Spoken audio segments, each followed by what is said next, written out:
Did we have our quorum yet? Can you tell? We do have a quorum, Madam Chair. All righty. In that case, I'll go ahead and call the meeting to order. Welcome, everyone, to our new year. And Mr. Gilbert, could you please take roll call? I will. Thank you, Madam Chair. Dr. Jameson. Here.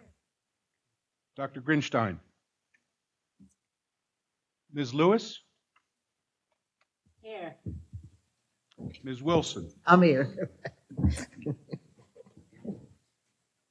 Ms. Clark. Present. Mr. Melendrez. Present. Ms. Aiello. Ms. Aiello. Present. Thank you. Mr. King. Present. And Ms. Nielsen. Are you filling in for her? Would you like to come on up? We have a last-minute replacement, Madam Chair.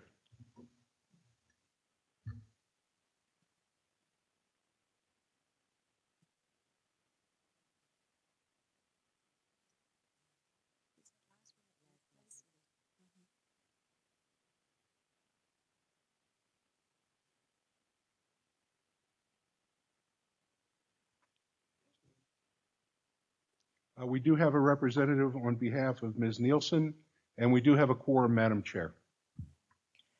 Excellent. Thank you, Mr. Gilbert.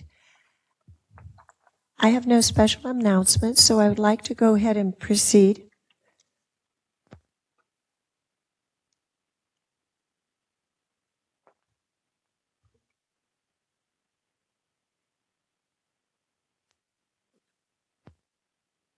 Any public comment in Northern Nevada? I see none, Madam Chair. Do we have any public comment here in Henderson? We have no public comment in Henderson, so I'd like to ask everyone now to bring their attention to our minutes of December 17th board meeting.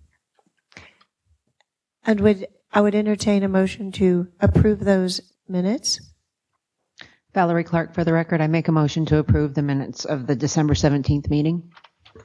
Thank you, Valerie. Levon Lewis, a second motion. Thank you, Levon. And everyone in favor of approving the minutes, please say aye. Aye. Aye. Aye. And thank you. The minutes are passed. And Mr. Gilbert, looking forward to the executive report. Thank you, Madam Chair. For the record, Bruce Gilbert. We have 2 weeks to go in this open enrollment period. Our time's about over for that, but what I would share with you, as I indicated in my report, is that I believe it has gone and will continue to go very well. According to CMS, over 76,000 Nevadans had applied for and enrolled in qualified health plans by January the 2nd. Our most recent numbers came out yesterday, and that number had moved to 77,411. That figure is roughly 5% greater than all of last year's open enrollment number, and more than 30% higher than our enrollments in force at September 30th. I believe that last year's improved customer experience, coupled with targeted marketing and consumer outreach efforts, have made it much easier for Nevadans to apply for and enroll in health plans, and have helped us to drive enrollments to record levels for the second consecutive year. We now have 2 weeks, as I said, left in this open enrollment cycle, basically 2 weeks to educate and assist people to drive our message home. And as the board knows, I've never been willing to set a benchmark enrollment number, which I consider a specific, if imaginary, target that would be invoked to determine whether we've succeeded or failed. But I will tell you, I have no intent of doing that today either. What I will say is that we're certainly going to continue working and messaging and doing everything that's gotten us where we are today, and then judge how we've done once the final numbers have been revealed to us. Even as we enjoy what appears to be another successful open enrollment, we must be mindful of the fact that the hardest part of this year's journey lies ahead of us. The recently proposed notice of benefit payment parameters for 2017 from CMS, which were made public in late November, have created a set of issues which we will have to address over the course of this year. In the proposed rule, CMS has set the access fee for continued use of the federal eligibility and enrollment platform and the associated call center at 3% of premium. I know the board understands and recognizes that this represents 100% of the revenue of our state-based marketplace. If the board were to agree to pay CMS an access fee equal to 3% of premium under our budget as approved by the legislature, there would be no monies available for plan management and certification, no monies for marketing, no monies for consumer outreach, or for our Navigator program. I have previously shared with the board my assessment that the methodology upon which CMS calculated the proposed user fee unfairly penalizes Nevada and other less populous states. Our enrollees represent less than 0.1% of the population serviced by the federal platform and call center, and the costs borne by Nevadans should in fact reflect the cost of servicing our population. The premiums paid by Nevadans are based on costs of care and loss experience in our state and have no connection whatsoever with the anticipated or actual workload which would be attributable to the federal infrastructure supporting Nevada's consumers. The proposed 3% fee is also an inaccurate representation of value provided by the federal infrastructure. State-based marketplaces on the federal system do not have access to real-time or ad hoc reporting. Whatever our informational needs, the data reported will be that chosen by the federally facilitated marketplace and released when and as it chooses.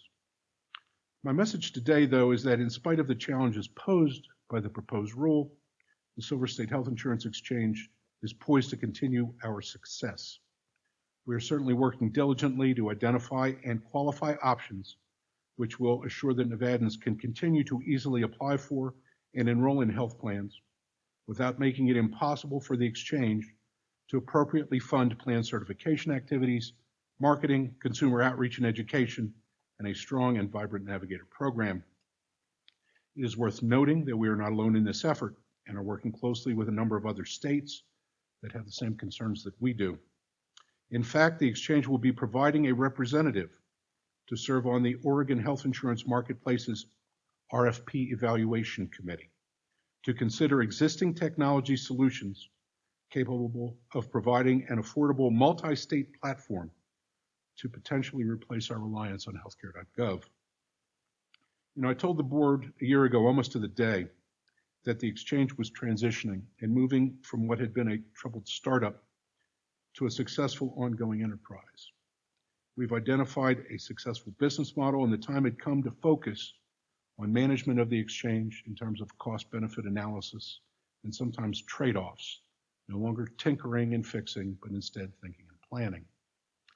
Unlike last year, the end of open enrollment this year won't be a quiet time that allows us to breathe deep and enjoy our success.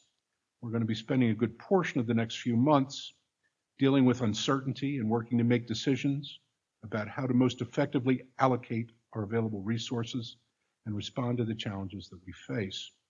We've done that before, though, and with great success, and I'm confident that we will continue to build upon 2 very successful years and continue to increase the number of insured Nevadans. That would be the sum and substance of my prepared remarks, Madam Chair. I'm happy to answer any questions the board may have.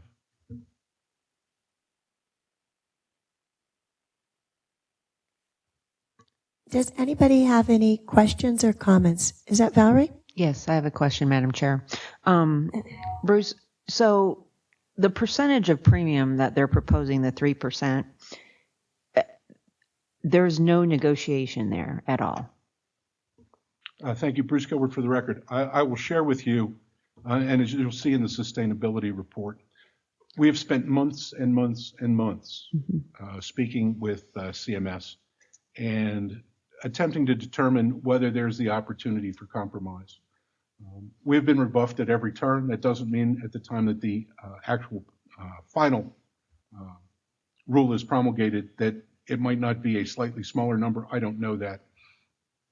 Certainly, we have provided them with our comments in response to the rule, and as have other states, but there is not any indication at this point in time that the 3% number is negotiable. Okay. So you don't think we're going to go to the great pains of looking at all opportunities and find something that does end up being a good option down the road, a different option, and then they come back and change the fees to be more competitive, and then we put a lot of work into nothing. You know what I'm saying? I do. Thank you, Bruce Gilbert, for the record. I'll be the first person to tell you, I have no idea what Washington will ever do. Invariably, I'm wrong when I attempt to figure that out. What I will say is this: I don't believe that our contingency planning is a bad thing regardless. We may determine ultimately, even if they become more reasonable with respect to their fee, we may ultimately determine that there are other options that fit Nevada better. We're not just talking about the fee here. Yeah.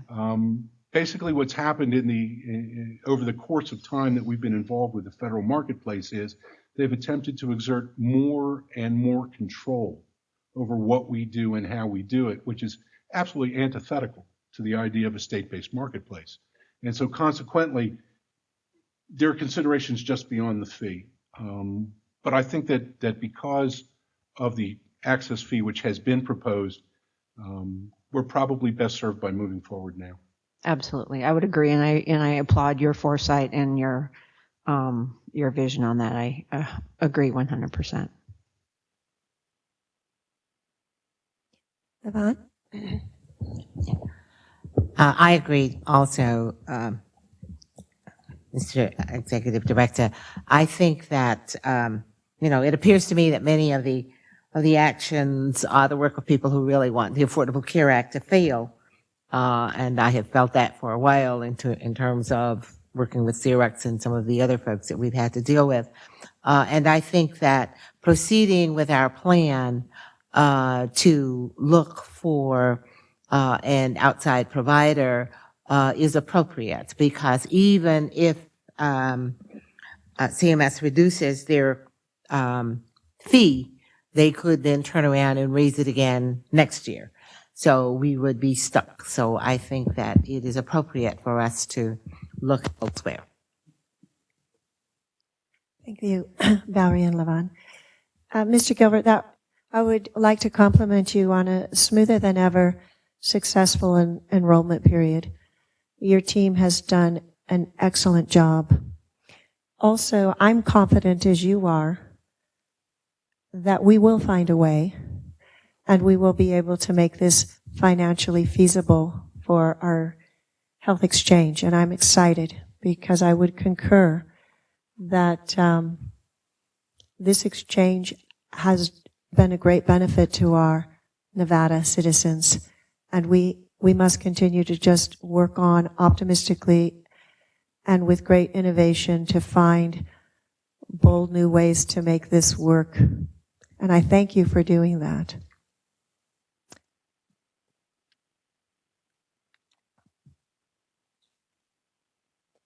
Our discussion regarding the issuer action involving commissions payable for sale on exchange policies. As we all know, this was brought up in testimony at our last meeting, and at the end of the meeting, several people desired to have follow-up on it, and I thank you for that quick turnaround. Who will be giving that report? Madam Chair, I suppose that I will. Bruce Gilbert, for the record, I did, after our discussions and the indication that the board wished to get additional information on that matter, reach out to HPN and invited them to come and sit with us and talk specifically about this. I did get an email from Jack Kim yesterday, which indicated that unfortunately he would not be able to attend our meeting today because of previous commitments. He did go on to say that he did wish the board to understand that he would affirm that HPN plans would continue to be offered on the exchange in 2017. But those were the totality of his remarks.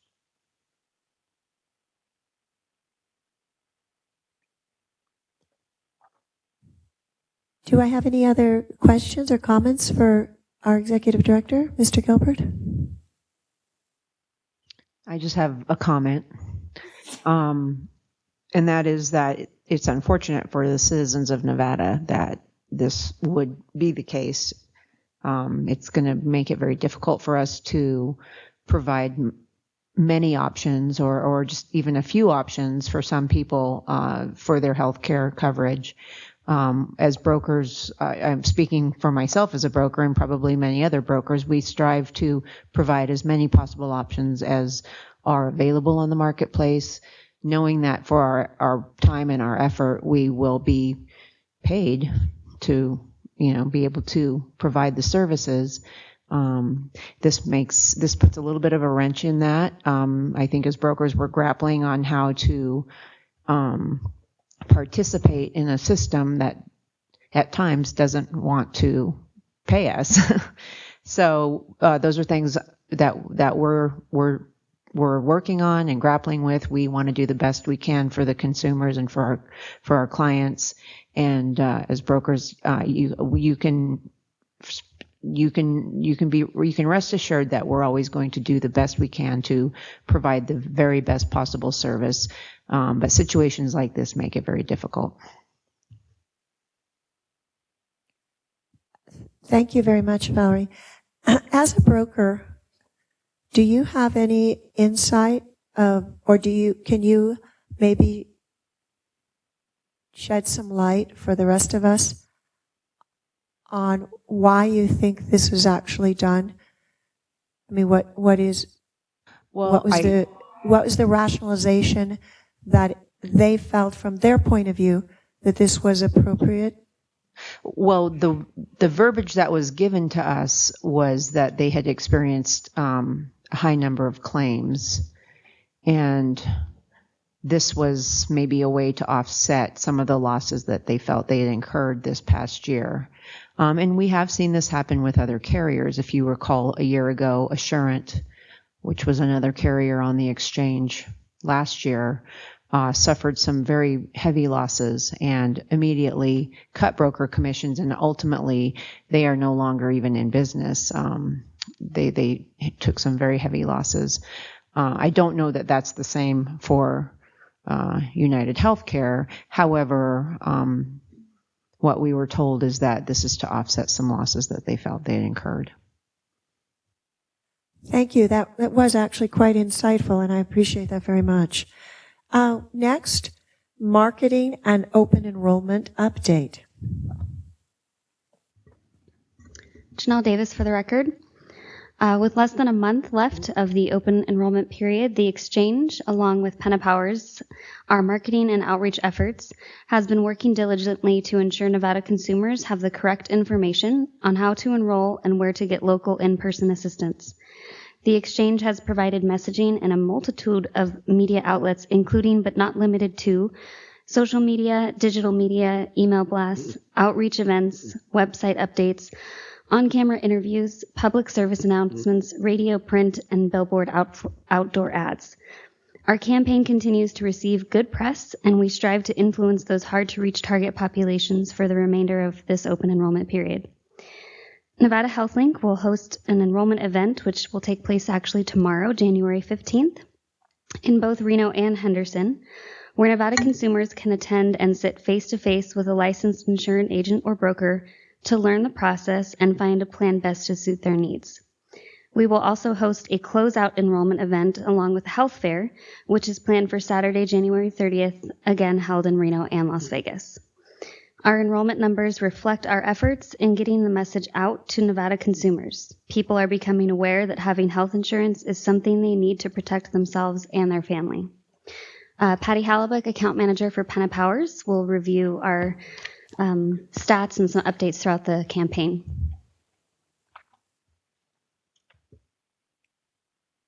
Thank you.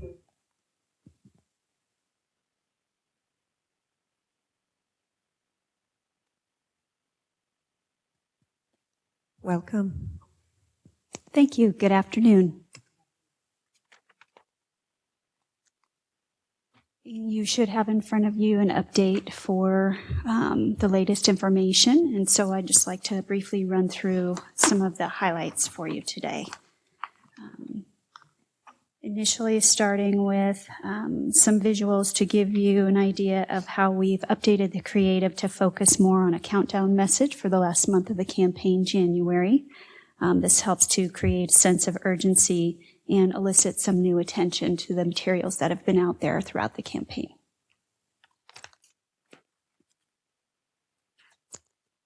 Page turned upside down here.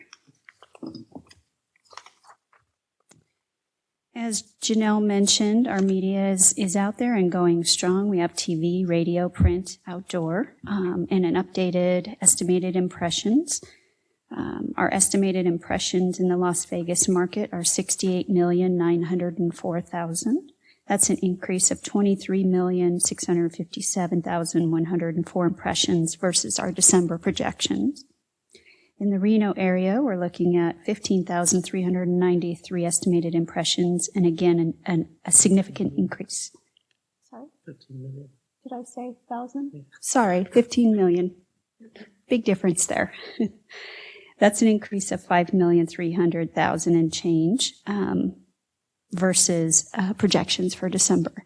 And part of the rationale for the increase is we have kind of uploaded more media for the month of January, particularly the last month, to be able to kind of get that message out there and increase awareness given that it's the last month. Moving on to digital, you'll note here, compared to last month, the overall numbers for various sources from display through retargeting, etc., the overall impressions and key actions have actually increased approximately two and a half times since last month's report.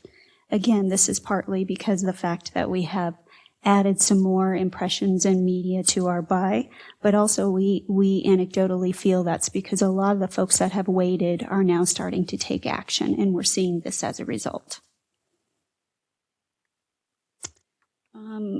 The next page, digital media screenshots. This is just to give you a visual of how some of the digital components of our campaign look. We've done some marketing with the Las Vegas Review-Journal here, what we call takeover pages. These are in support of some of our enrollment events. In fact, we have another one that ran today in support of tomorrow's event, and we will have another one that runs the day before the January 30th event.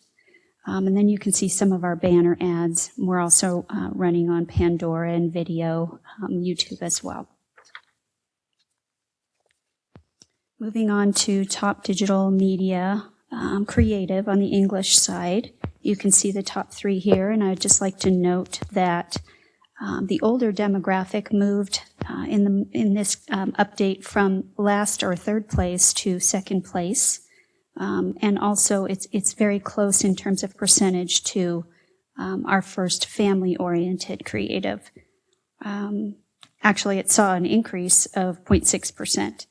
So the same ads are here as before, but the order has changed. But it's interesting to note that the older demographic has moved up in terms of key action. With regard to the Spanish creative, those have actually stayed the same in terms of the ranking, but the key actions for each have increased. Regarding social media, December totals of engagements are 41,894. That's a 21.26 increase over November. Although social media website traffic is a little bit down compared to November, it's still significant, and we attribute some of that to the fact that the holidays were involved. People had a different focus, and a lot of the focus with regard to social media was on holiday activities and things of that nature. There still was an increase in number of followers for the month of December. It was a 12.32% increase. At that point, we had 1,322 Facebook followers.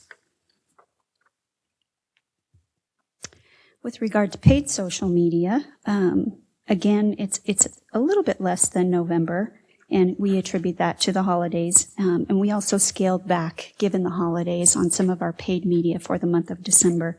So we should anticipate seeing an increase in January. Quick touch base on PR and media relations. 39 stories were covered in the month of December. That's 9 more than we had in November. PR and media relations continues to grow very strong.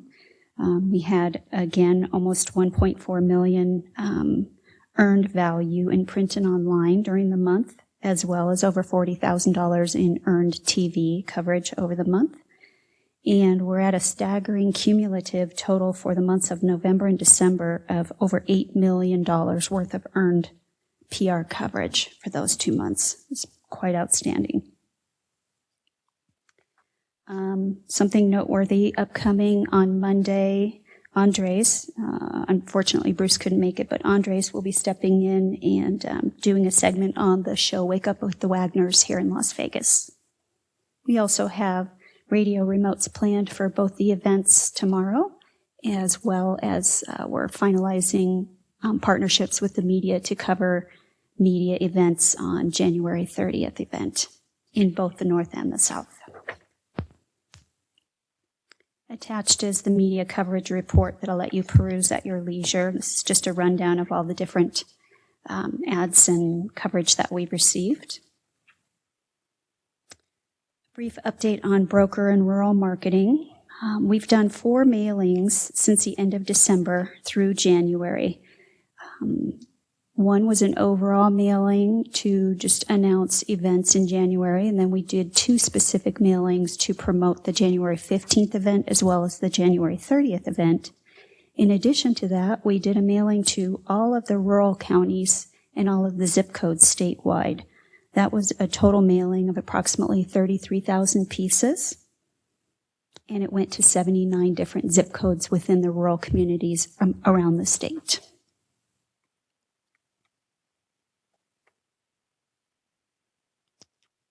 And with that, if there are any questions, or I'll turn it over to Andres and we can talk about outreach.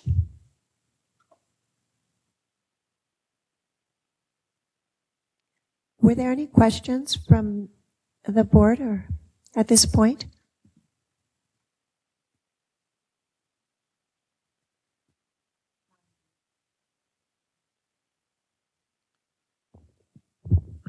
Good afternoon. Andres Ramirez for the record. I just want to spend a couple of minutes to talk about the events we did in December and the events we have coming up to close out the enrollment period. So December 15th was our last major enrollment event, and that was to take advantage of the deadline for people to enroll to have coverage beginning January 1 so they can start the new year off in compliance.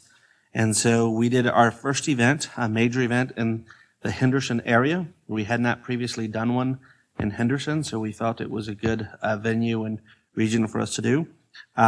We did it, and we also did one in Reno, Nevada, and we used the Ramirez Group offices there in Reno, Nevada. So we did a 4-hour event as people were getting off of work, so from 4 to 8 p.m. Here in Las Vegas, we had, and that's total you have, right? So we had 150 people attend that signed in to meet with a broker, a total of 25 brokers participating, 30 navigators assisting, and we had 85 application intake cards initiating from people who came in, spoke to a broker, and began an application to select a plan. So from a hourly event basis, that was very successful for us, and we were very excited with the turnout there in Henderson, which we thought was very good. And we have another event for January 15th in Henderson as well tomorrow. So we're very excited about that. We have several brokers, again, who have signed up to participate. And between the Ramirez Group team and the Penna Powers team, we've done some pretty aggressive marketing to get people to show up to this enrollment event tomorrow. And then other than that, our big focus has been, as we discussed at our last board report, for the closeout, we are doing it on Saturday, January 30th, as opposed to Sunday, the 31st. We did our first event on Sunday, and we wanted to make sure we have a major event scheduled for Saturday, but also in the event that any hiccups happen, people will still have the following day, the 31st, to fix any of those things and complete their applications in time. Having done this for 2 enrollment periods, I'm aware that hiccups happen on the last day, so this puts us in great position so that we can help all of our consumers who reach out to us. Thank you. Have any comments or questions from our board?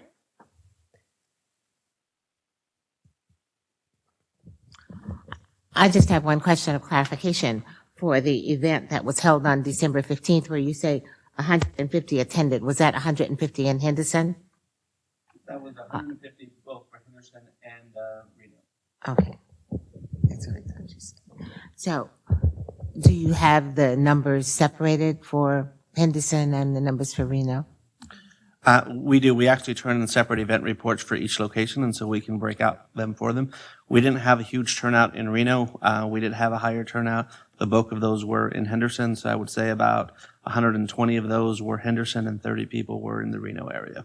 But we can give you specific numbers directly. Thank you.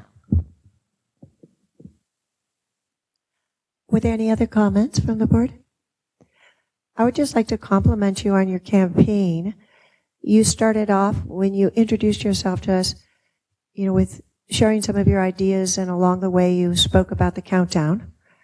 And I personally have been able to appreciate the momentum that you've built with your successful advertising and the countdown campaign in my area of town and my patients.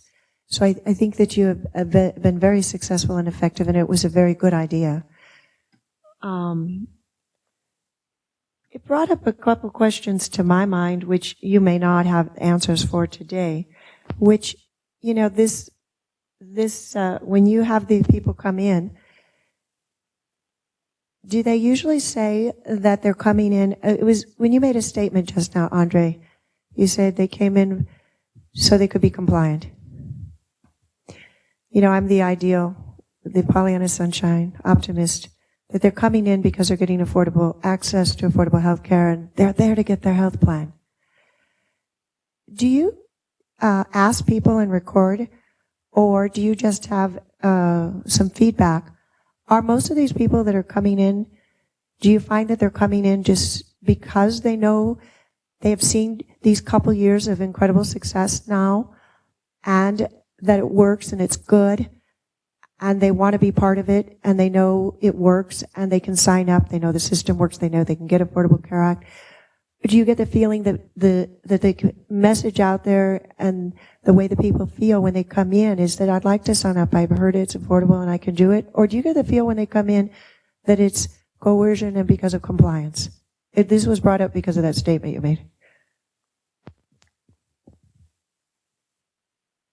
Andres Ramirez for the record. What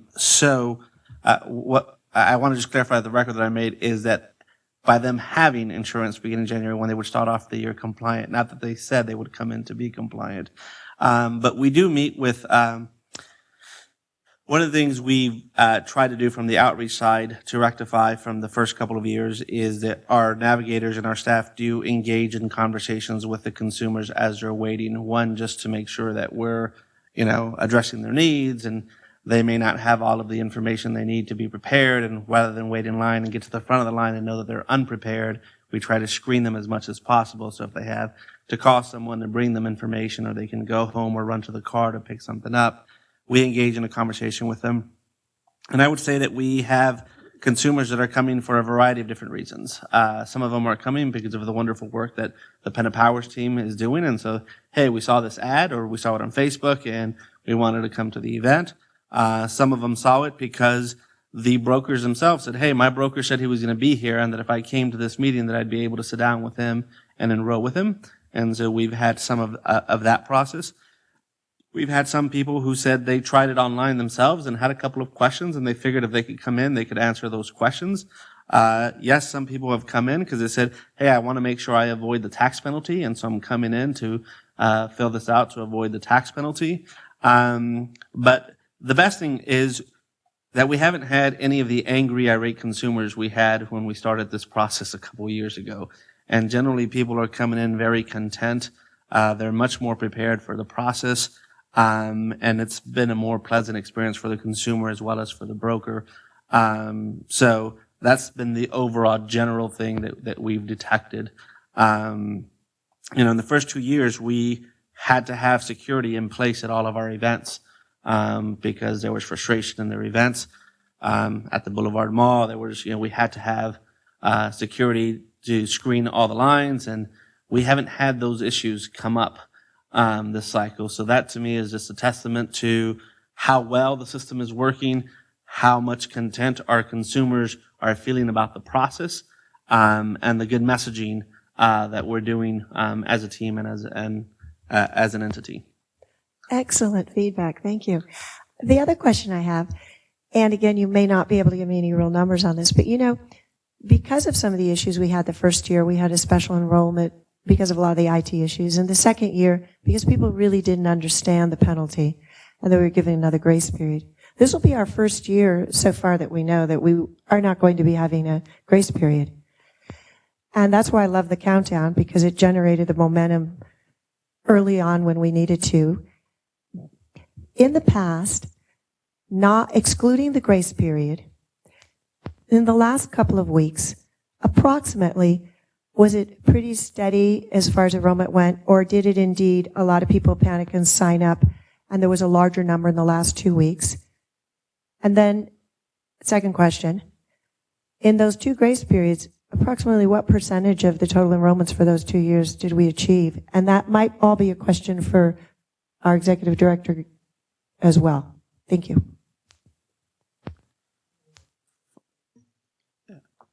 From an outreach perspective, in the first 2 years, we definitely saw a surge in the final 2 weeks of the campaign, both in year 1 and in year 2 of open enrollment. There was definitely a surge and an increase.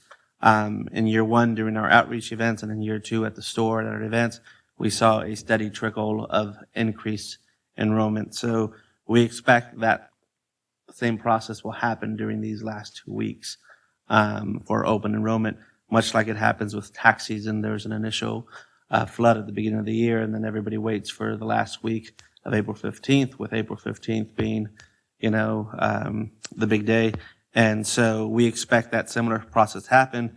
As board member Levon Lewis said, just like with the Powerball, there is an increasing component towards the intensity and the engagement. So we definitely expect an increase in participation over the next couple of weeks. And Mr. Gilbert, did you know whether those last 2 weeks in our history we did get the lion's share, or like 25%, or for the day's performance, a much higher percentage? Thank you, Madam Chair. Bruce Gilbert for the record. I don't know what the first year held, to be frank with you, and I don't know that there's any way for us to realistically recreate that data, because we don't know when anybody signed up that first year. But as far as last year was concerned, I don't think there's any question, but there was a huge surge during the final week. In fact, Nevada had one of the largest enrollments of any state that particular week. Whether that's going to repeat itself, I don't know. I certainly would agree with Andres that there is a significant opportunity or possibility that we'll see very good numbers that last week. We'll certainly know soon enough, but we're going to have to just sort of wait and see. And do you know whether that was like a huge percent of the total enrollment? Yeah, Bruce Gilbert for the record. It was not a huge percent of the total enrollment. My recollection is that we may have added between 8,000 and 10,000 people, and that's off the top of my head. In the overtime, the grace period, what percent were added by the grace period? Yes, thank you, Bruce Gilbert for the record. It was a very low number.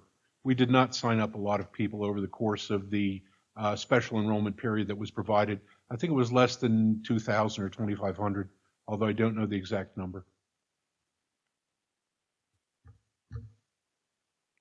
And did anyone else have any questions or comments regarding the report? Excellent job. Well done. Just one comment. This is Patty Hallebuck for the record. Anecdotally, from a marketing perspective, I'd just like to add, in observing at the enrollment events, specifically the kickoff events and moving forward, we saw, as far as our target audiences, much more of the older demographic and their families and less of the millennials. So anecdotally speaking, I don't know if there may be a tendency for that group to wait to the later time, or if they're using other means such as enrolling online. So that'll be interesting to see over the next couple of weeks. Thank you. That is an interesting because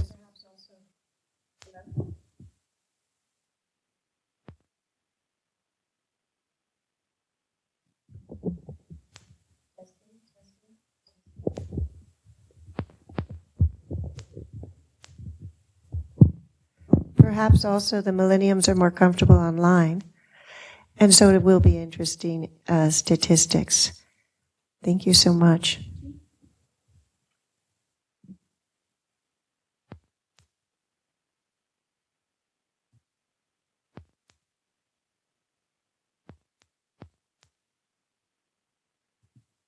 I wonder if the mics just overheat and then shut off. Council review of the recent revisions to the Affordable Care Act. Chair, members, Dennis Belcourt, Deputy Attorney General. I was tasked to take a look at the amendments to the Affordable Care Act, and I identified initially 3 salient amendments, all of which affected taxes under the Affordable Care Act. Taxes which are not tied into supporting any programs offered under the Affordable Care Act. So in that sense, they don't directly perhaps affect exchanges to the best I can identify. The devices tax delayed, a moratorium of 2 years on that. The Cadillac tax delayed another 2 years to 2020. The medical health plan provider tax, fee, health plan provider premium fee, a moratorium for 2017. Also, the Cadillac tax was lessened in impact by allowing it to be deductible. In further review, that's all in the memo I provided you. In further review, there's also was apparently an extension of the risk corridor funding limits that were previously put in place. These affect, as I understand it, the ability of companies that to get not made whole, but get helped out in the event that they encounter unexpected risk. The funding limit is apparently it's the extent of excess profits of carriers, and I do not have any in-depth knowledge on this area. And also there were some other minor changes in the legislation, such as calling for General Accounting Office to review subsidy coordination between HHS and the IRS, defunding a board, and that's the IPAB, and then also I think there's I believe there was one other. No, I'm not finding that. But anyway, those were the ones I was able to identify in my review, and if I missed something, I apologize. Would be, there was quite an extensive legislation that was passed in December, and so I might have missed something, but I stand to be, request anybody to supplement if I did. Thank you. Are there any questions from the board? Comments? I just had a quick question, Madam Chair. Valerie Clark, for the record. I hadn't heard about the IPAB board. Did that truly get defunded? Well, I've just read reports. I actually didn't see that in the legislation itself. It was in a report on the legislation that came out December 16th. So I can double check if it. I would just be curious. I don't think it has an effect on cost per se. I just was curious. I hadn't heard that, so it was very, very interesting. It was very controversial in the beginning.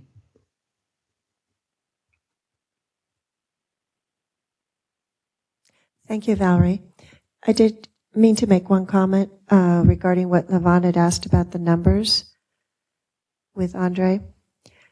I just wanted to say that in the past we did see larger numbers attending the events, and honestly I think that this is the lower numbers are not a reflection that you aren't advertising and other issues, as much as I think it's a reflection of the fact that our system, our exchange, our online, the website, our call center, that everything is now meeting the needs, that they find less need to come in on person. And I just think that, so I wanted just to make a comment that the lower numbers, not attending the events did not concern me. I think it's an overall reflection of the success of our entire program. That is a little bit of an assumption, but I think it is. Going on to the next item, the sustainability update. Thank you, Madam Chair. Bruce Gilbert for the record. Last time that we gathered together, the board had asked that we spend some time talking about sustainability. The proposed rule had just been issued by CMS, and it was suggested that we get together and specifically talk about this particular topic. If you've gone through the report, you can see that everything is fairly well set out as far as what's occurred to this point in time. Back in May of 2014, a determination was made to move away from the Xerox platform, which was dysfunctional, and CMS invited us to utilize healthcare.gov for our eligibility application and enrollment platform. The board chose to do that at that time, and as of November 15th of 2014, that transition was in fact successful.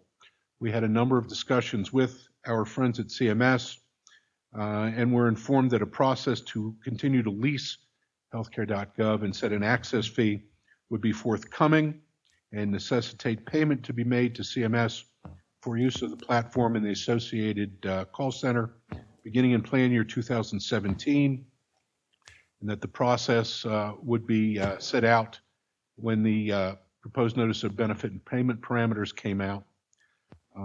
That, of course, was issued officially on December 2nd, and comments were required to be submitted on or before December 21st. Prior to the issuance of the proposed rule, we had traveled to CMS headquarters. A member of the board actually accompanied us on those travels, and we met with CMS leadership to discuss our concerns with respect to the setting of an access fee, specifically given our size and the financial constraints for our particular exchange. We were told at that time that official guidance was expected to be available at the Sustainability Conference, which would be held in July. We, in fact, attended that conference July 30th and 31st, and the conference certainly addressed many areas concerning state-based marketplaces and sustainability.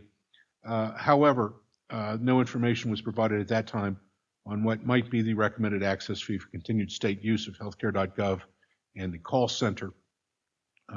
We now know that the number was set at 3%, although there is discussion of a transitional year for 2017, which may be lower, perhaps half of that, 1.5% of premium for a transitional year, with the full 3% attaching for plan year 2018.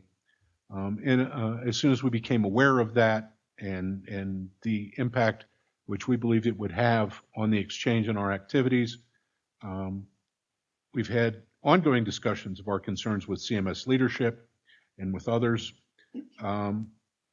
We filed comments to the proposed notice of benefit and payment parameters, and I will tell you that our comments and concerns were echoed by a number of states, including Hawaii, New Mexico, Oregon, Arkansas, Washington, the District of Columbia, California.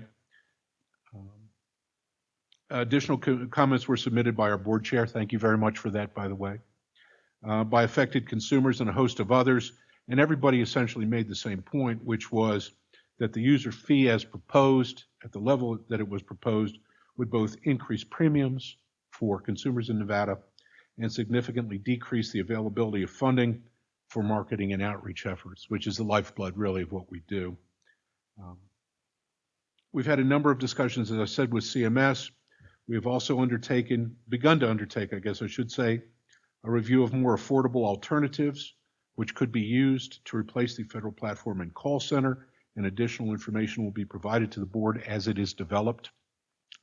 Finally, and most importantly, and I cannot overstate the importance of this or the significance of this, We're working with other states on identifying potential technology solutions that will offer a cost-effective alternative to the federal infrastructure. In fact, the exchange will be providing a representative to serve on the Oregon Health Insurance Marketplace RFP Evaluation Committee. That's extraordinary, frankly. No two states have worked together to do this before. And that committee has issued an RFP, and they will be reviewing existing technology. And the reason that existing is in there is just like Nevada, Oregon is not looking to build itself a new Frankenstein monster. It is interested only in those technology programs which currently exist and are currently servicing states and providing the platforms for their exchanges. I'm really very proud of that we've had the opportunity to do this, and I appreciate very much my friends in Oregon for offering us the opportunity to take advantage of that. You know, we've always been willing to compensate whoever, whether it was CMS or a private vendor, for the market value of the services that would be rendered for us to provide a technology solution and sign up Nevadans. But our sustainability requires that we retain sufficient revenues to do what we have to do. All of our money can't be tied up in technology. We have to be able to market. We have to have consumer outreach. We have to do plan certification. We have to control our market. And that's what this is really all about. The rationale here for having a state-based marketplace hasn't changed in any way, shape, or form. We are best served in Nevada by having decisions affecting our insurance market made locally rather than in Washington, D.C. You know, our carriers pay lower fees and our consumers pay lower premiums by having a state-based exchange. Our funding for consumer outreach and education is far greater than that which would be provided through the federally facilitated marketplace.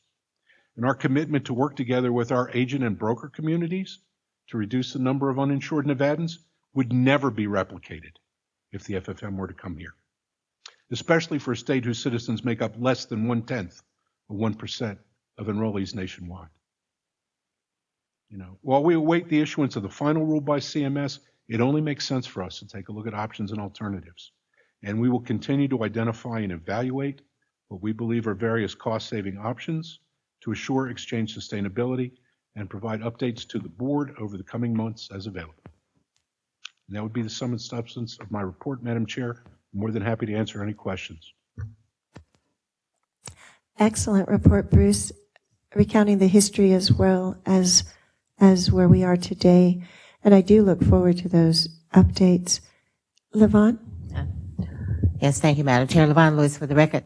Mr. Gilbert, do you feel that the proposals that will be received by the Oregon state-based plans will allow for payments of less than 3% of the premium that, you know, so that we will be able to remain sustainable?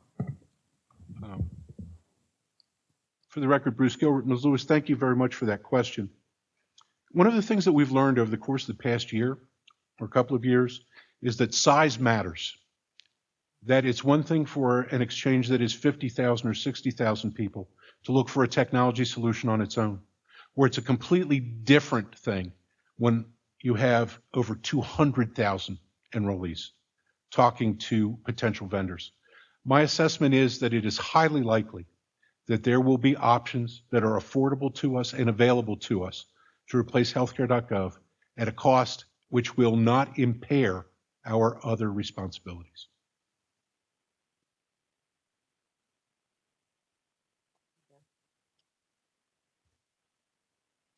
Are there any other comments or questions? Yeah, I just wanted real quick. Jose Melendres. Bruce, I just want to ask you, well, for one, I say commend you and your staff for standing up to those big meetings in Washington, D.C., and holding them accountable here. From what you're seeing then, are we, with the other states you're talking to and all of that, are we right in line in that sense? I know maybe we're not as big as some of the other ones, but are we right in line in the sense of calling them out on this and the other states? Are there other states as well who are going to be challenging this? Bruce Gilbert for the record, and thank you, Jose. And the answer is there is a significant undercurrent of dissatisfaction among the states, and not only those with state-based marketplaces. But to give you some idea of the depth of that disappointment, my friend Mr. Lee in California, who runs the exchange there, Covered California, which is significantly larger than us and expends significantly greater resources than we do. One of the points that he made was that if the federally facilitated marketplace takes all of our money or a significant portion of it, what's going to happen is that consumers will suffer, that we won't be able to conduct the outreach to underserved populations that we need to conduct, and that we're expected to conduct, frankly, by the consumers of Nevada. And consequently, even those states that are not directly affected by the cost of moving from the federal platform or having to pay that 3% will be impacted, because what the federal government is telling us is this: yeah, it's 3.5%, but we're going to take 80% of that, and that applies to our technology costs. And we only spend 0.5% on plan certification and management, and on marketing, and on outreach, and on consumer education. You know, I have a friend who's a school teacher in Philadelphia, and she follows me on Facebook, and she reached out to me one day, and she said, you know, I don't understand something. You know, I think we have a marketplace here, but I never see any of this advertising, and I don't see these outreach efforts. And what is it that you have that we don't? And the short answer to that is we have a state-based marketplace that is specifically concerned about the consumers in our state. And the federally facilitated marketplace will never do that, not for a state our size. Now, they may care about Pennsylvania, and they may care about Texas, and they may care about Florida, but they're not going to care about us here. And so if we are to do what we need to do, it needs to be done as a state-based marketplace. Well, thank you. Thank you for your efforts on that. Thank you, Mr. Gilbert. And moving on to the quarterly budget update. Thank you, Madam Chair, members of the board. For the record, Aaron France, Finance Officer for the Silver State Health Exchange. Real quick budget overview. In state fiscal year 16, the exchange became self-sustaining and operates only on PMPM fees. The exchange was granted an extension to use 1311 establishment grant funds through the second quarter, state fiscal year 17. I'll get to that later in my report. State fiscal year 16 budget. The state fiscal year second quarter has come to a close. As of December 31st, the exchange has collected $3,945,545 in per member per month fees. This represents 64% of the PMPM budgeted to collect in state fiscal year 16. The first and second quarter PMPM was collected at $13 per member. PMPM for the third and fourth quarter will be based on 3% of total premiums written.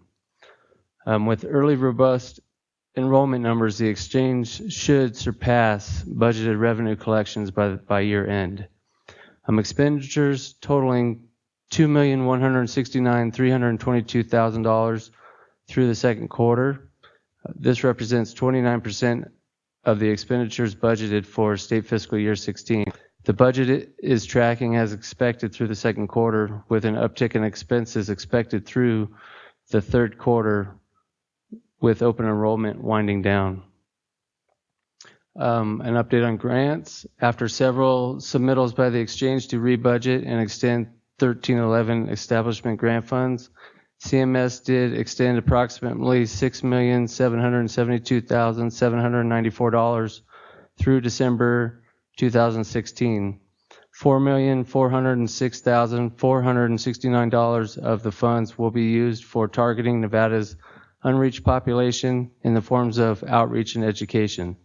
The remaining $2,366,325 will be used for project management, Project management consists of safeguarding data, computers, and networks, as well as implementing Exchange security plans, data retention plans, IT security plans, and our own risk reward plans. That's the sum of my report, and I'll be happy to answer any questions. Do any of our board members have a question or comment? Budget report.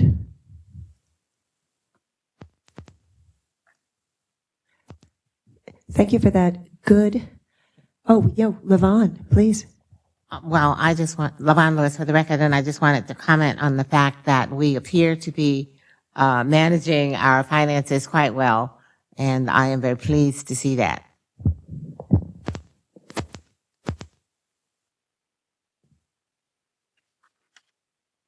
Thank you. I agree.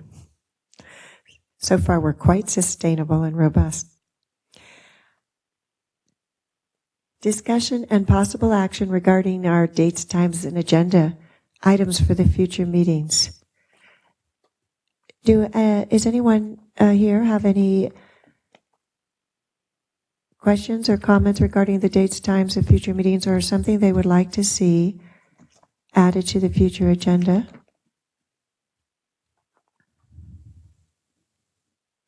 I just had one thought when we're talking about budgets. I was just curious with regard to the events which were so critical in year 1 and 2, and I still think play a very important role. But I would be interested in looking at the cost effectiveness. We had quite a few wonderful events, and I'm wondering what the cost of those events are and the actual number of enrollees that we yield. Perhaps we could get a little follow-up on that in our next meeting as we look at budget and sustainability. And I know as we continue, as we did this year, to make major changes, recreating ourselves to adapt to the needs of the community. So, Bruce, perhaps you could see if that's possible? Yes, Madam Chair. We'll make sure that's on the agenda for the next meeting. Were there any other questions? Comments?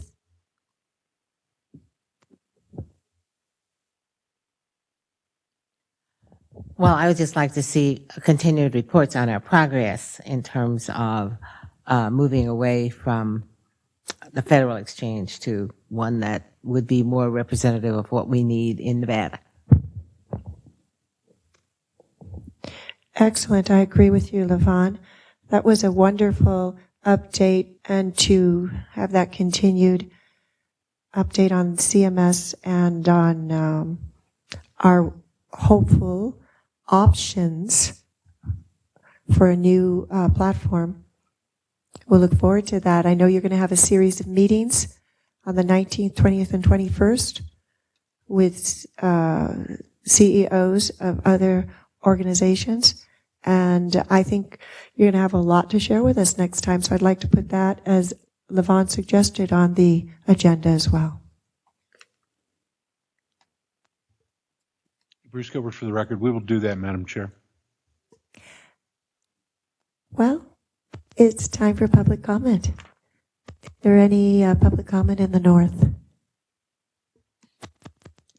None, Madam Chair. Any public comment here in Henderson? Seeing no public comment, is there any, I think that would be time to adjourn then. Does anyone want to move to adjourn? Valerie Clark, for the record, I'll make a motion to adjourn. Thank you. We will see you next month. Thank you everyone so much for your support and for attending our meetings and participating. Bless you.